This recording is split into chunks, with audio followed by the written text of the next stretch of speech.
Happy Poly Giving Day. Hi, I'm Megan, and I'm a current senior at Poly. I've been at Poly since the 7th grade, and I'm currently one of the editors-in-chief of the Paw Print. I'm Greg Feldmeth, assistant head of school. Mr. Feldmeth, you've been a mentor and inspiration for a number of Poly students. We're wondering who some of your inspirations are. A U.S. history teacher I had in high school. Other teachers who I've worked with who've mentored me have been really important. I think foremost among those would be Mike Babcock, who was the headmaster for 18 years while I was middle school and then upper school head. He probably had the most impression on me, how he responded to people, how he acted with me, and his real ethical base. That was important to me. Did Mr. Babcock inspire you in any way to start teaching your ethics class? That has been really popular throughout the past few years. Interesting. So the ethics class came about as a result of a sabbatical that I took to England.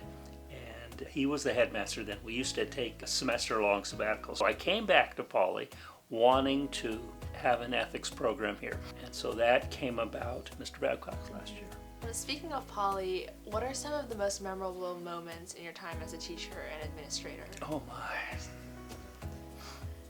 It's a big question. There's so many because I've been here for 41 years, right? My first year as the middle school director, my 8th grade class was a class of 86, and that one is still really a big one for me. So that first 8th grade class, that made a difference for me. And then all the class trips. I love the class trips. I've been on 52 of them. Wow. Wonderful bonding time with kids. Those are really memorable times for me.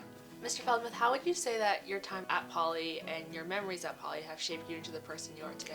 Well, you know, I had no intention to being a teacher or a school administrator. Now I look and I don't think there's anything I'd rather be than be a teacher. That my time at Poly has kind of solidified that in my mind. I love the classroom. The classroom is really where I think I contribute the most. Teaching gives you an opportunity to really invest in kids' lives in a powerful way. So Mr. Feldmeth, you've been contributing to the Poly Fund consecutively for decades. I'm wondering, why do you choose to keep giving to Poly? I donate to Poly because I think that's probably the most important formative experience that kids have. Poly has the potential to really help kids grow, to become good adults. And so that's why I contribute to the Poly Fund. Thank you for speaking with me today. Enjoy talking with you, Megan.